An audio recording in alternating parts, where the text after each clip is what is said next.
C'est extrêmement disputé, ça se joue à très peu, et il faut savoir qu'il y a plusieurs critères qui rentrent en jeu.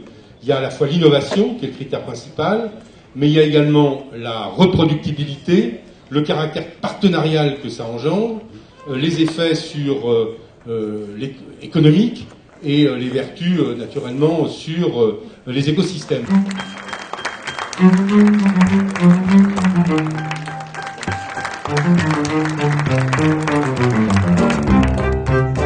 Quoi vous dire, d'abord remercier le jury.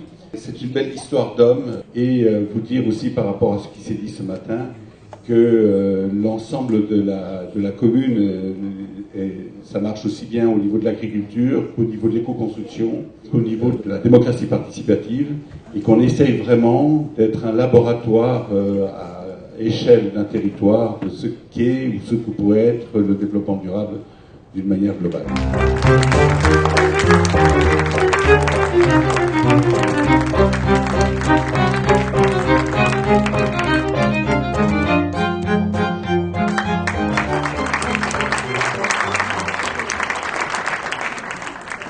Ce qu'il faut savoir, c'est qu'une ferme biologique, elle est tout le temps en questionnement, elle est tout le temps en évolution.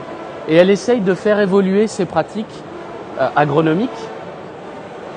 Et pour ça, il faut du matériel adapté pour aller plus loin dans une démarche de progrès agronomique, pour être plus attentif à la vie de son sol. Il faut des outils adaptés qu'on peut concevoir collectivement, ensemble, parce que l'intelligence collective permet d'aller plus loin et de trouver des outils qu'on ne peut pas forcément trouver dans le commerce. L'idée de l'association, ça a été de récupérer ce savoir, en faire des plans, le standardiser et le diffuser. Le tutoriel, c'est toute une documentation pédagogique sur l'outil qu'on livre en licence libre. Et après la phase de tutoriel, il y a une phase de formation à l'autoconstruction où on apprend à l'agriculteur à autoconstruire son outil de A à Z.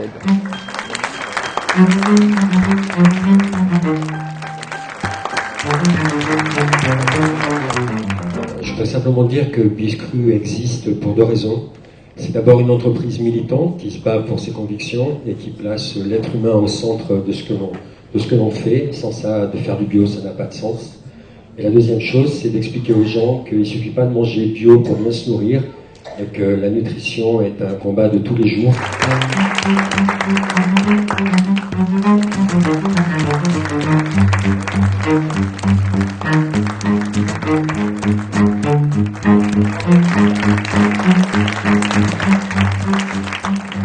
Bonjour, nous sommes une entreprise adaptée, Aria 85, située en Vendée, qui employons exclusivement des personnes en situation de handicap. À l'atelier de transformation agroalimentaire, nous avons à l'heure actuelle 14 salariés, dont 10 personnes en situation de handicap. Nous travaillons en collaboration avec des producteurs locaux, qui est un groupement de producteurs qui s'appelle Manger Bio en Vendée, qui représente 35 producteurs, dont une vingtaine de maraîchers. Alors, le kit soupe est une poche sous vide en fait, qui contient 4 légumes différents qui sont prêts à cuire. Et donc nous avons trouvé avec l'Aria 85 un partenaire pour développer la présence de bio dans nos prestations. À l'heure actuelle, c'est très développé dans le marché de l'éducation, de l'entreprise. Nous faisons très peu de volume sur le milieu de la santé. Et l'idée qui a germé lors de nos discussions, c'était de proposer donc ce kit soupe qui permet d'être dans les prestations de maisons de retraite et d'établissements pour personnes handicapées, car c'est une présence quasi quotidienne dans nos prestations.